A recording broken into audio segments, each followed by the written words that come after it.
When I think about retirement, I think about freedom, that next phase in my life where I can do what I want to do and focus on those things that I'm passionate about. That is what's nice about retirement, is doing what you want to do, what's important to you, and being able to do it on your own schedule and being able to do it as much as you want. The word retirement probably needs to be retired because it doesn't mean what people might think it meant years ago. I'm not sure I have a suggestion for what it should be replaced with. I've heard the term, we have a third age. That's a term I've heard used. Maybe that's what I'm into now, the third age. And it just means that there's a lot of things you can do depending on your interest and skills.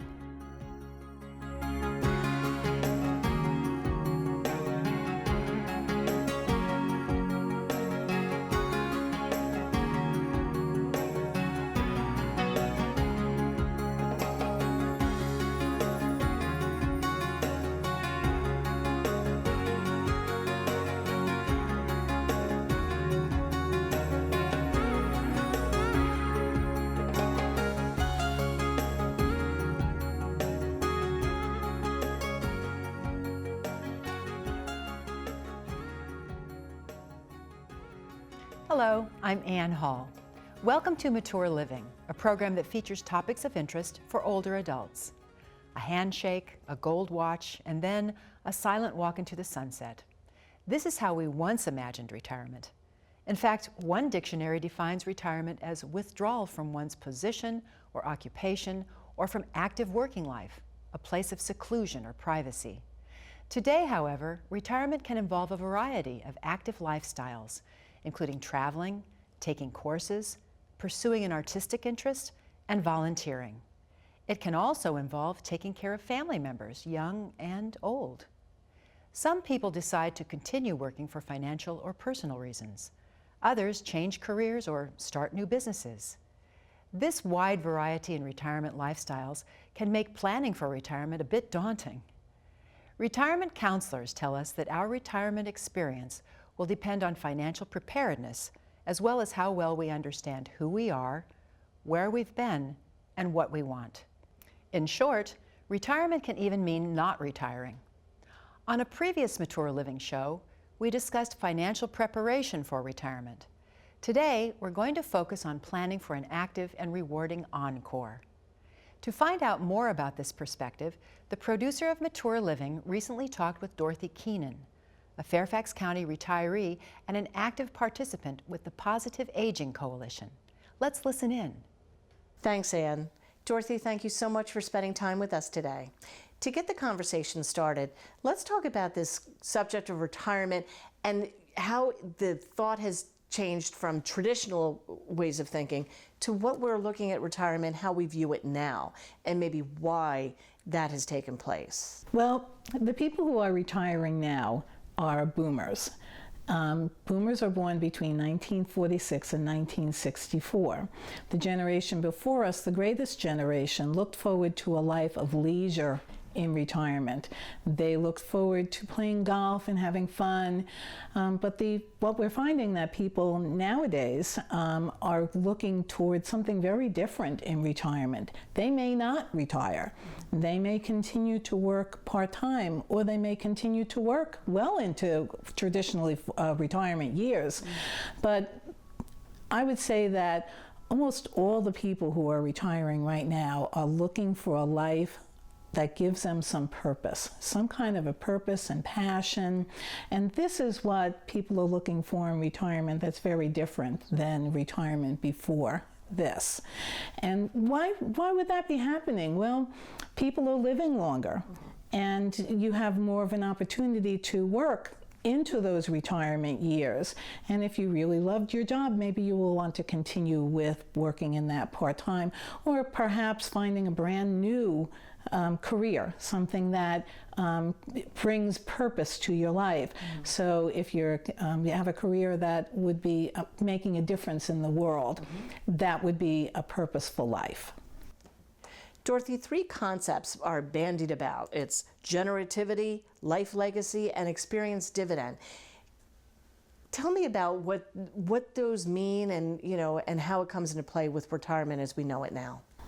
I'm going to start with the phrase, the experience dividend, and that was coined by Mark Freeman.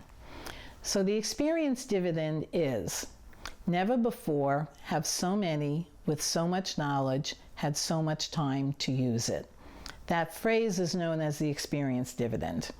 And the reason is we're looking at people bringing many years of experience and knowledge, and they now have 10, 20, 30 years to use this knowledge and experience to make the world a better place. So that's what generativity is. Generativity is the desire to make the world a better place, okay? And leaving a legacy is about leaving something to the next generation. So it would be not a financial legacy, but leaving something that you have done that makes the world better and that you have left as a legacy to the next generation. So for example, a personal legacy may be an interest in the environment and passing that interest on to children, or your grandchildren, or children that you work with in a volunteer position, and leaving that legacy of understanding the environment to the next generation. That would be a legacy. What about this new understanding of retirement that emphasizes creating a life of passion and purpose? Because we have so much more time to invest in that? Well, that's part of it. People that are in the field are explaining that you have 10, 20, 30 years after you retire. There's different phrases for this, but the one I like is those are your bonus years. So you have these years to do something important. And to think about the population, the boomers that are retiring now, they have, so many experiences in their lifetime that, look at what we have been through. For example, the women's movement, civil rights. Okay, so this is a population that's used to making changes, and they're going to change retirement. Right. And talking about retirement, let's look at the spectrum of people just here in Fairfax County. I don't know if we can even speak to what the profile of retirement of the people in Fairfax County say versus the rest of the country. Is it the same, or do you think it's a bit different? I think that the population here in Fairfax County is very different than the rest of the United States. For example, we have a huge amount of diversity in our population. We have people who are retiring who have pensions. And in this area where there are so many civil servants, there are quite a few people with pensions retiring. And in here we have a lot of two-income families in retirement where two people are bringing in pensions. And you contrast that to the amount of population, the amount of people in our community who are experiencing poverty. Okay, so there's a great diversity and economic diversity in this area. Plus there's a diversity of culture. So approximately a third of our population speak a language other than English at home. And this makes us very unique to the rest of the country. But the one thing that I think is really important here is that we have so many civil servants, people in the military and federal and state and county government have retired or ready to retire here. And these people have had a life of service. And most likely when they retire, one will want to continue serving. I have a life list, which is which is different than a bucket list. These are things I want to accomplish in my lifetime. And I would recommend doing something like that when you're ready to retire. Start thinking about what is important to you. Okay, it may be continuing with a hobby or expanding on a hobby that you've done, or it may be traveling or spending more time with family. Quite a few of us are having to do a lot of caregiving in retirement, but all of this requires some planning. So one thing that I would say before you retire, make sure you know what you're going to do 2 months after you retire. What are you going to be doing? And so to that end, I'm sure there's a lot of resources here in Fairfax County, and I know that we can't list them all because I know that there's a lot of them. But what about, just a catch-all of ideas that seniors can consider as they're embarking on retirement? What kind of resources? we live in a very rich area for resources, okay? There are many lifelong learning opportunities here, including going into DC, there's the museums, there are so many cultural things to do, there are so many groups that get together, hiking groups and book clubs, and there's just a multitude of opportunities, including things that happen right here in the county, in our senior centers and our community centers and our recreation centers, in our parks. So there are just so many things that you can do in your retirement right here. There's just a wealth of resources. So Dorothy, with so much time now that retirees have to leave their legacy and make the world a better place, let's talk a little bit about volunteering, because surely that plays a role, right?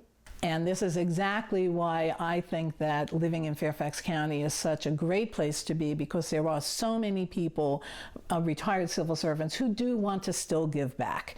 And volunteering is very important to people who are looking for a life of passion and purpose. And there are many opportunities to volunteer. I will talk about Grand Involved because it's something I'm personally involved in, and that is a program, one of the 50+ initiatives, in fact, that we're looking to bring older people back into the classrooms to volunteer in the classrooms with the teachers and students. And right now we're in 6 different schools, but we hope to be in all the schools within 10 years. So this is a great volunteer opportunity. There are other volunteer opportunities, and I urge you to look on the county website and look for, just Google volunteer in Fairfax County, see what comes up, because there are so many ways that you can give back, and there's nothing like a feeling of accomplishment when you feel that you've made a difference, especially for me, in the life of a child. Absolutely. So it just sounds like it's planning and really just giving back. I mean, just using the latter years productively. So that's fantastic. I really appreciate your spending time with us. And Ann, I'll toss it back to you in the studio. Thanks, Dorothy, for sharing that important information. Coming up, we'll talk with a representative from Chesapeake Life Planning about planning and developing a retirement roadmap that can help make the transition from work to retirement a smooth one. But first, let's see how some current retirees are making retirement a new and exciting chapter in their lives, as well as someone who hasn't left the workforce yet, but has been successfully charting a course for her own successful retirement.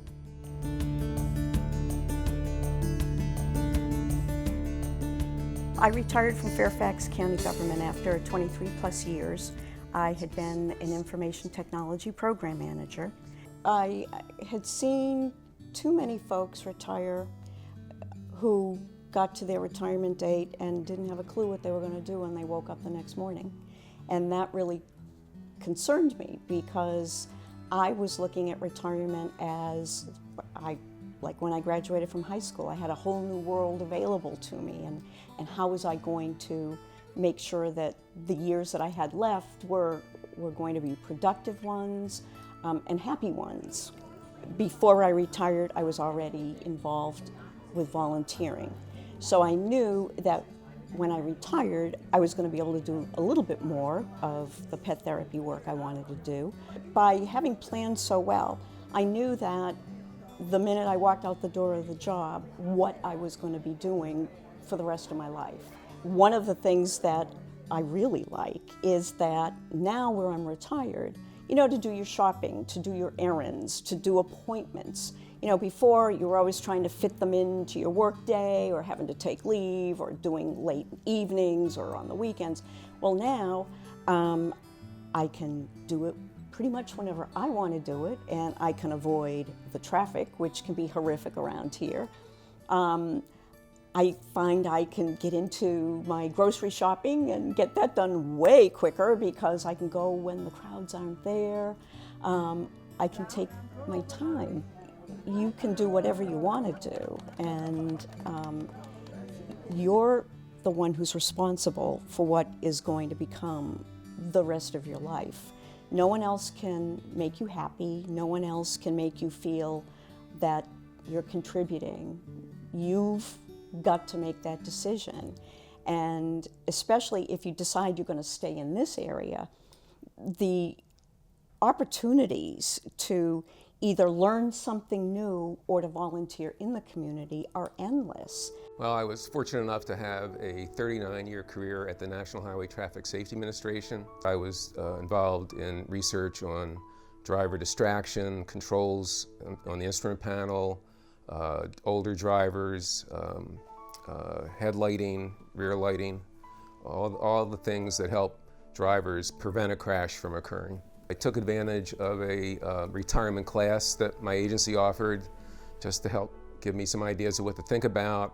There are a lot of books on planning for retirement. I read some.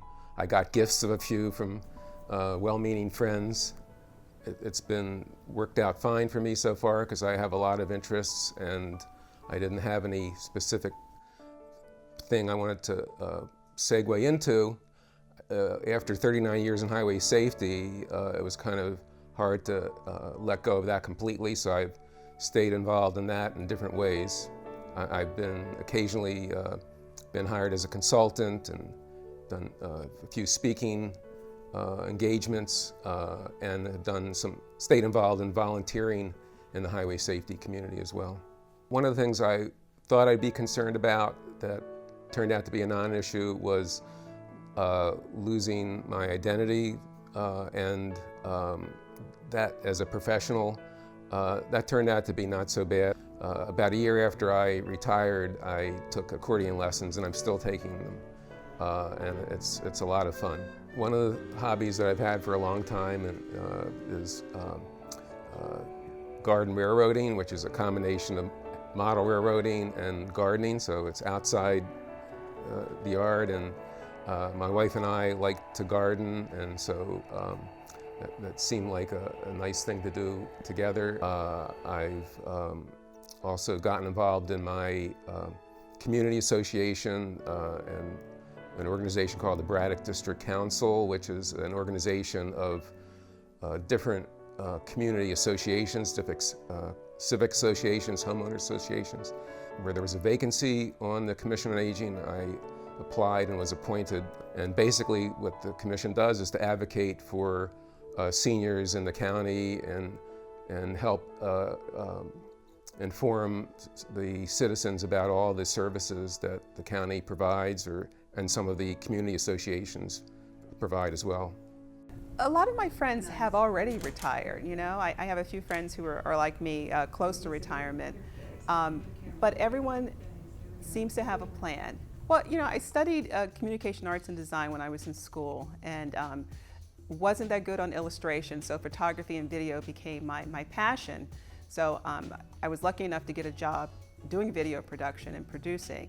And photography is something I never wanted to let go, so I always kept it on the side and kept going. And so it was pretty easy to transition to having a business on the side. And over the years, you know, I'm so glad because my business has developed, and that's something I can look forward to now when I retire, is actually doing my photography full time. It's not always easy, you know, you think about running a business, and you don't want it to be a hobby. But definitely taking classes. I took a workshop through the Economic Development Authority on running a business. The Office for Women has lots of classes on operating a business. So, you know, it's kind of good when you're still working to look into those type of things, because you make all your mistakes, and you know, this is not an income you're relying on fully. So it's a good time to experiment and look into what works for you and what doesn't work. And so by the time you retire, you know, you're fully operational into that aspect of your life. Well, you know, other than my business, I really see this as a time for me to explore different avenues. Like I've never had a chance to do much volunteering. I want to volunteer with, you know, a homeless shelter as well as with the animal shelter.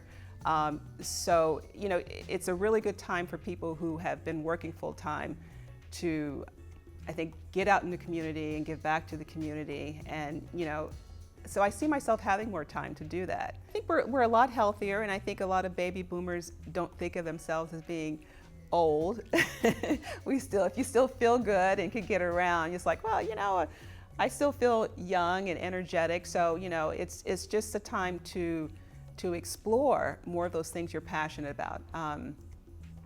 Our parents, I think, when they thought about retirement, they really thought about, that's it, I'm not doing anything else.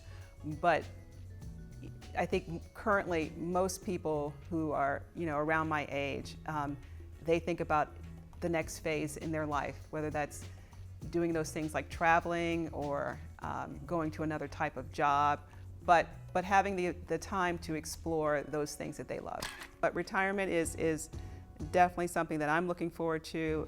Friends that have retired, they seem to be doing great. They're having a great time. And yeah, after about 40 years in the workplace, I think, I deserve retirement at this point.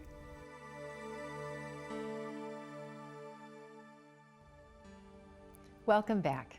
In the first part of today's show, we got an overview of retirement and learned how the term retirement means different things to different people.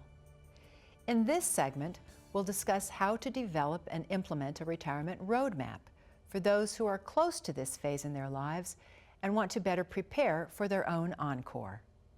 Joining me today is a licensed professional counselor who is certified as a life and retirement re-career coach.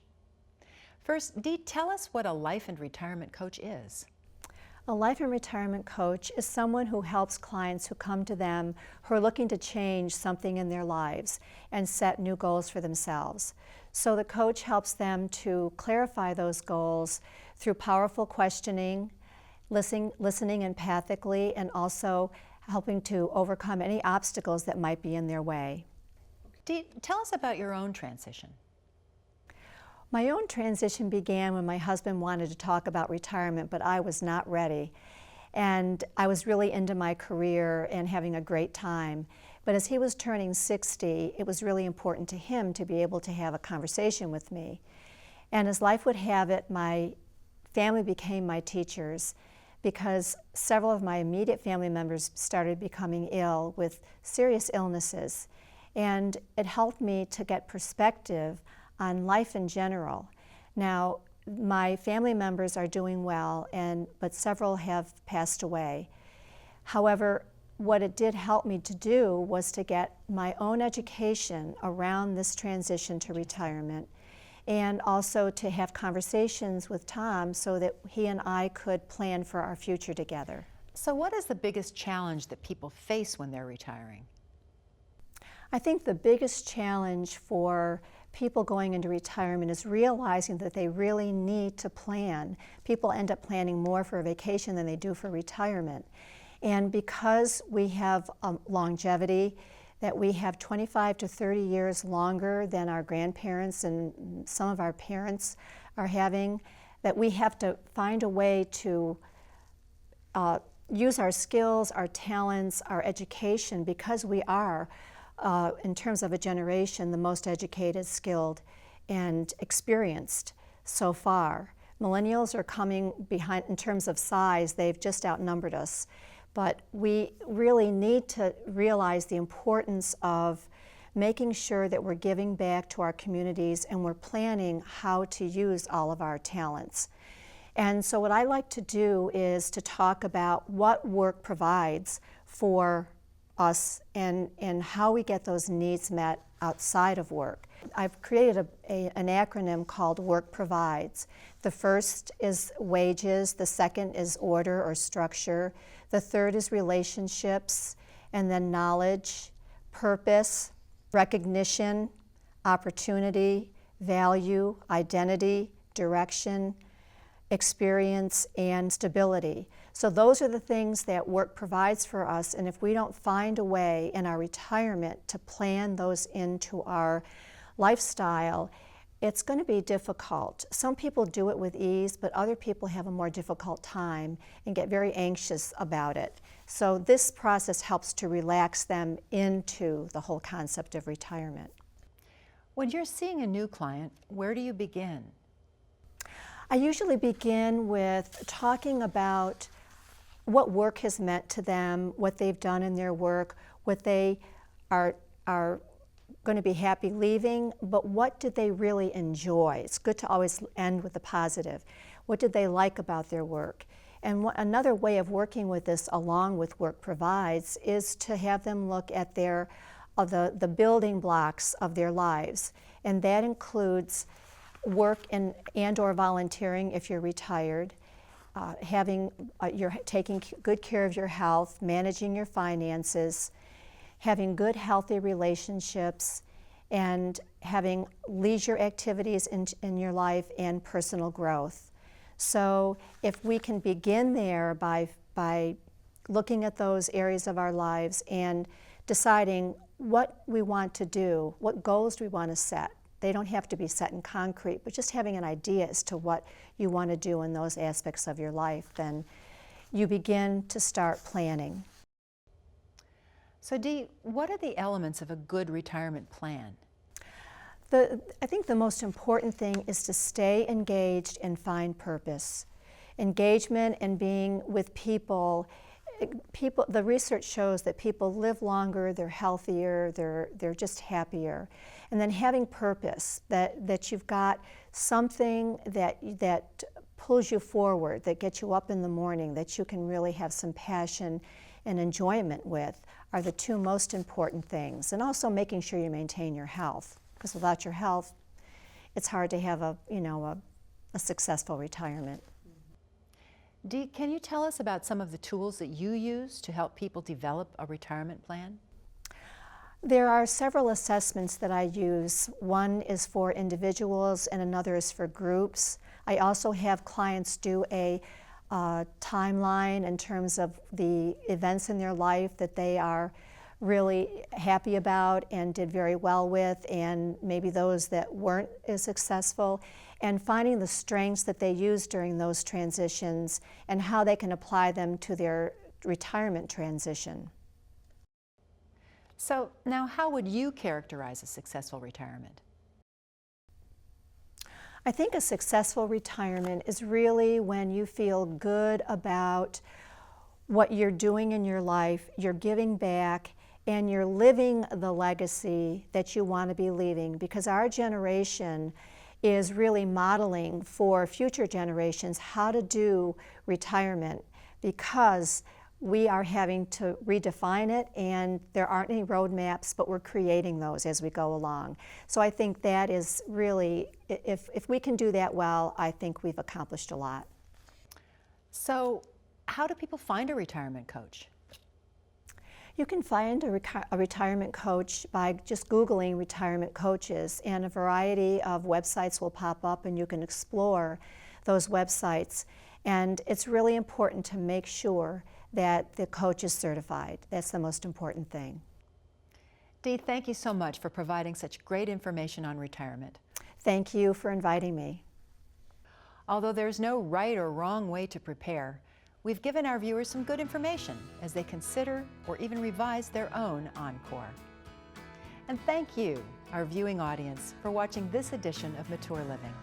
I'm Ann Hall. We'll see you next time.